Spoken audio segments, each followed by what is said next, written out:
আউযুবিল্লাহি মিনাশ শাইতানির রাজিম বিসমিল্লাহির রহমানির রহিম রব্বিশ রাহলি সদরি ওয়া ইয়াসসিরলি আমরি ওয়াহলুল উকদাতাম মিন লিসানি ইয়াফকাহু কওলি ওয়াজআললি ওয়াজিরাম মিন আহলি।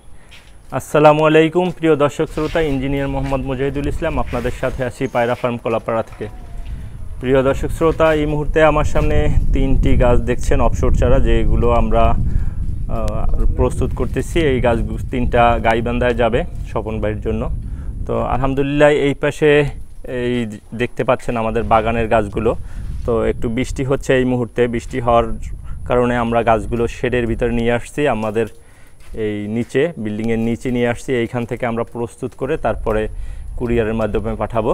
তো এই মুহূর্তে যে 3টা গাছ দেখতে পাচ্ছেন এর মধ্যে একটা হচ্ছে পুরুষ গাছ আর 2টা হচ্ছে মহিলা গাছ। আলহামদুলিল্লাহ আপনারা দেখেন আমরা যে চারাগুলো আপনাদের জন্য প্রস্তুত করে জিও ব্যাগে সেট করে তারপরে দেই, দেখেন এই চারার 3টা অফশোট আছে।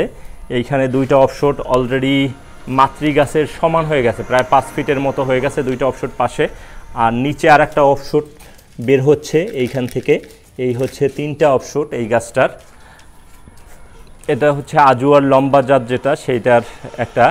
আর এই পাশে যেটা আছে সাধান ভাই সামনে এই মুহূর্তে, তো এটা হচ্ছে মাজুলের চারা। আলহামদুলিল্লাহ এটাও প্রায় 6 ফিটের মতো। স্বপন ভাই সব কিছু এর আগেও ভিডিওতে দেখেছে। আর এই পাশে যেটা, এটা হচ্ছে একটা পুরুষ গাছ।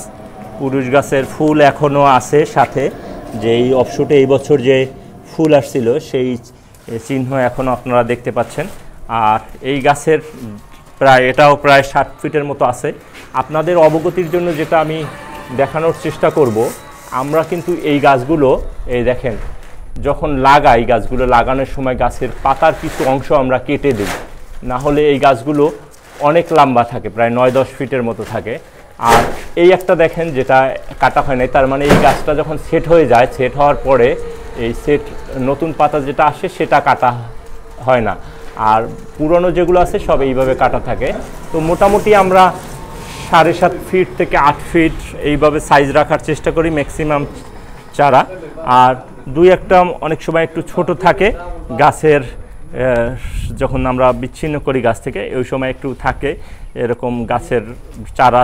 তো সব একই সাইজের বড় হয় না, একসাথে 8টা-10টা চারা যখন থাকে কোনোটা একটু বড় হয়, কোনোটা একটু ছোট হয়। তো এইগুলো আমরা সকল তথ্যগুলো আমাদের কাস্টমারের সাথে আমরা শেয়ার করি, তারা দেখে জেনে বুঝে শুনে তারপরে চারাগুলো নিজ থেকে সংগ্রহ করে। এবং আরেকটা জিনিস আপনাদের সাথে শেয়ার করার চেষ্টা করি, আপনারা অনেক সময় মনে করেন যে এই চারাগুলোর দামটা অনেক বেশি হয় কেন অফশোট চারাগুলোর। এই চারাগুলো যখন আমরা গাছ থেকে প্রস্তুত করি, প্রস্তুত করার পরে টোটালি শিকড় আসার পরে গাছ থেকে কাটার পরে এই যে জিও ব্যাগে যদি আপনারা দেখেন, এইটার একটা ব্যাগে এই যে মাটি প্রস্তুত করে এইখানে সব কিছু সেট করে লাগানো হয়, আস্তে আস্তে এটা সেট হয়। তো ওই শুরু থেকে প্রস্তুত করা থেকে শুরু করে এই গাছ সেট হতে প্রায় 6 থেকে 7 মাস লাগে পরিপূর্ণ সেট হতে। এরপরে আবার যেদিনকে আমরা কুরিয়ার করি সেদিনকে এই যে কাজ চলতেছে আপনারা দেখেন, পুরো ব্যাগ দিয়ে সিস্টেম এমনভাবে সেট করা হবে যেন একটু মাটি আলগা না হয়, তারপরে গাছের পাতায় যেন কোনো সমস্যা না হয়, সেইভাবে র্যাপিং করে দিতে হয়।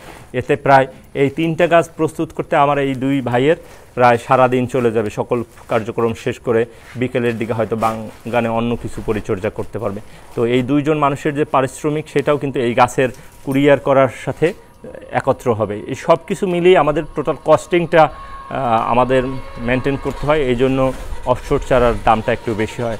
আর যারা গাছ থেকে কেটে সরাসরি অফশোট চারাটা দিয়ে দেয় সেক্ষেত্রে কিন্তু গাছটা অনেক ক্ষেত্রে মারা যাওয়ার সম্ভাবনা থাকে, কারণ শিকড়টা যারা কাস্টমার নেয় সে হয়তো সঠিক পরিচর্যাটা না করতে পারলে সেখান থেকে গাছের চারায় রোগ হয় এবং মারা যাওয়ার সম্ভাবনা বেশি থাকে।